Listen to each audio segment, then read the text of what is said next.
नमस्कार मेरे प्यारे दोस्तों। आज आपका बहुत बहुत स्वागत है। तो दोस्तों, हम लोग फिजिक्स में हमने आपको पिछले जो थे आपको संवेग संरक्षण का नियम हमने समझा दिया था। संवेग क्या होता है इसको भी बता दिया था। किसी चीज में जब तक वेग की गणना नहीं की जाएगी तब तक संवेग नहीं होगा। संवेग संरक्षण क्या था? टक्कर के पहले और टक्कर के बाद का जो संवेग होता है वो नियतांक होता है, मतलब बराबर होता है। तो हमने आपको जो इसमें एग्जाम्पल था उसको हमने बता दिया था। फिर आपको हमने उसका संबंध बता दिया था। गतिज ऊर्जा और संवेग ऊर्जा में क्या संबंध होता है? p²/2 बता दिया था। स्प्रिंग ऊर्जा का हमने बता दिया था 1/2 kx²। समझ में आया? तो आज हम लोग समझेंगे भैया आवेग। आवेग क्या होता है? Impulse, IMPULSE।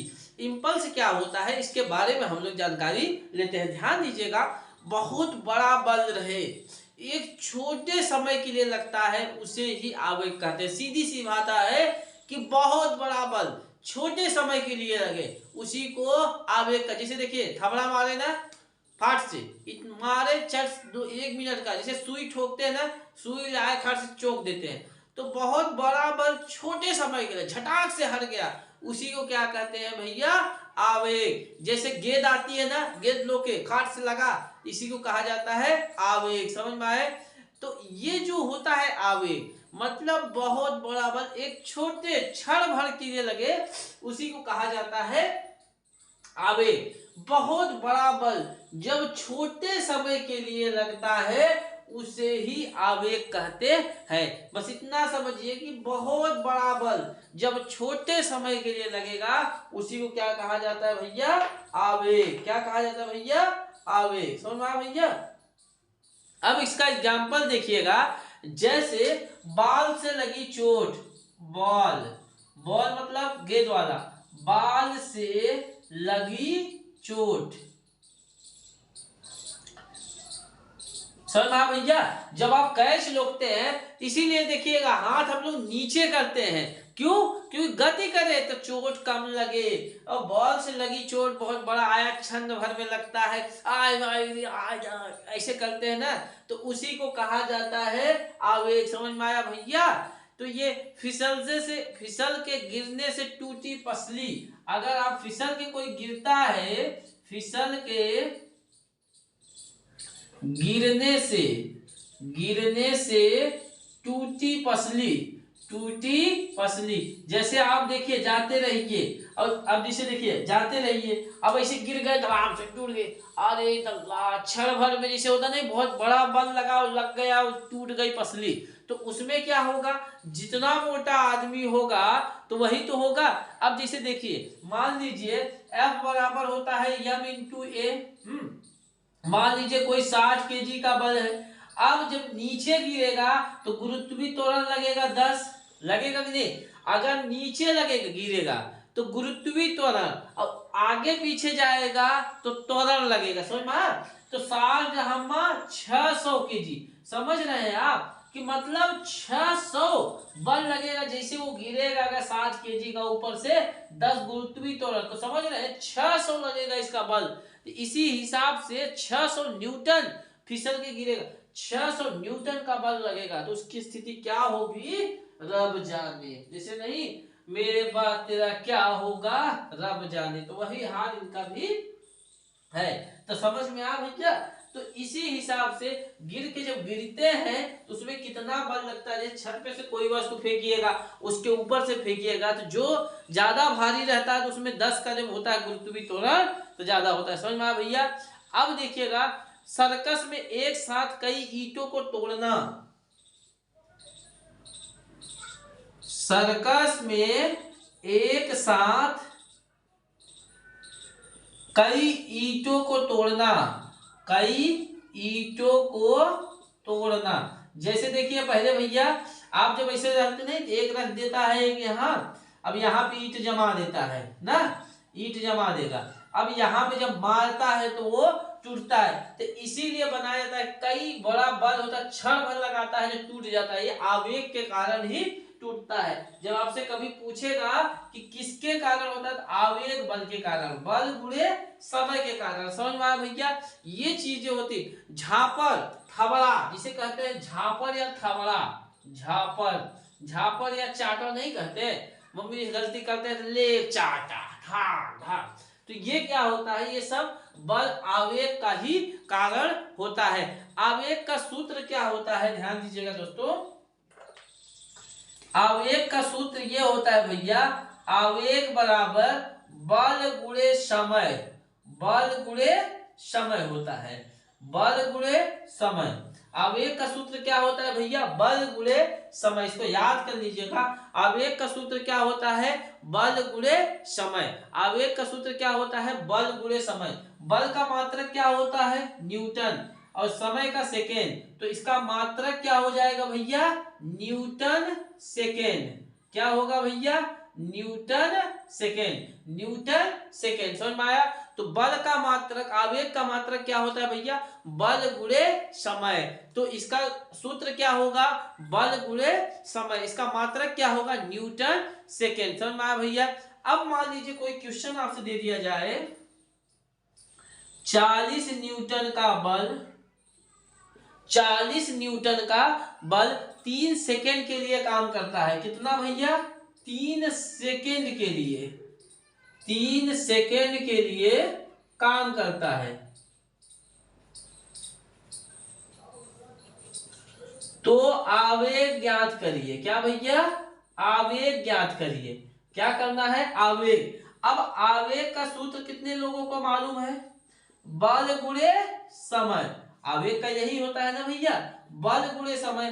40 न्यूटन का बल लगा है 3, तो 40 तिया कितना हो जाएगा, 40 तिया भैया 120, तो न्यूटन सेकेंड। समझ में भैया।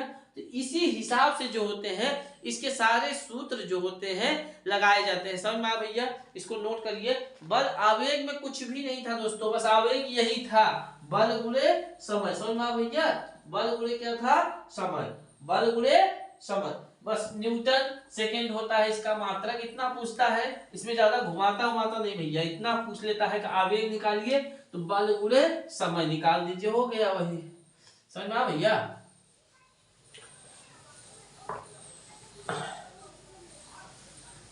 तो बल गुणे क्या होता है भैया, समय होता है। समझ में भैया, बल गुणे क्या होता है भैया, समय होता है। अब ध्यान दीजिएगा,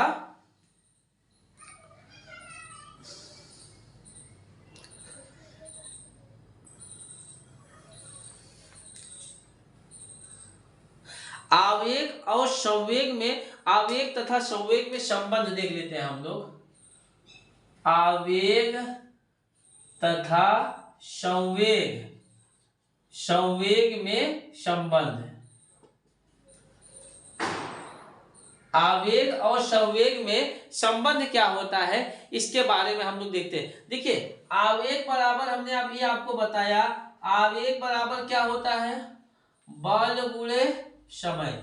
आवेग बराबर क्या होता है भैया, बल गुणे समय होता है। अच्छा बताइए, बल के जगह यम इंटू ए लिख सकते हैं, बल गुणे यम बराबर यम इंटू ए हो सकता है कि नहीं, एम इंटू ए हो सकता है ना भैया।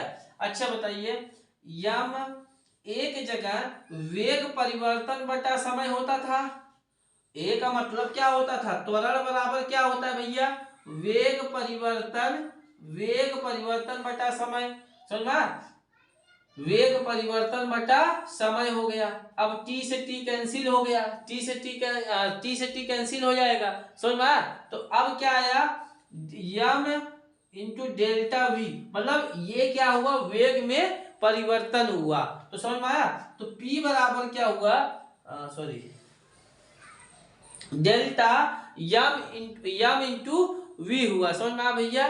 तो ये होता है आवेग, और इसमें आवेग और संवेग में P बराबर जो हुआ, P बराबर यम इंटू वी। समझ में आया भैया, ये इनका संबंध हुआ। समझ में आया। जैसे देखिए, अब क्या होता है भैया, क्रिकेट के बाल रोकने के आवेग के कारण ही चोट लगती है। जब क्रिकेट की बाल हम लोग हैं तो बल गुणे समय क्षण भर के लिए। तो इसी कारण क्या होता है, आवेग के कारण ही हम लोग क्या करते हैं, जो क्रिकेट खेलते हैं जितने देर, संवेग को घटाना चाहिए। इसमें हम लोग क्या करेंगे, संवेग को घटाने के लिए हम लोग वेग को बढ़ाएंगे। समझ में आ रहा है कि नहीं? तो इसमें वेग को बढ़ाने के लिए हम लोग क्या करते हैं, वेग को घटने के लिए हम लोग वेग जब घटेगा तो संवेग भी घटेगा भैया। वेग को घटाने के लिए संवेग, तो इसलिए हम लोग अपने हाथ को पीछे खींचते हैं। जब पीछे खींचेंगे तो ऑटोमेटिक आवेग कम हो जाएगा। समझ में आया भैया?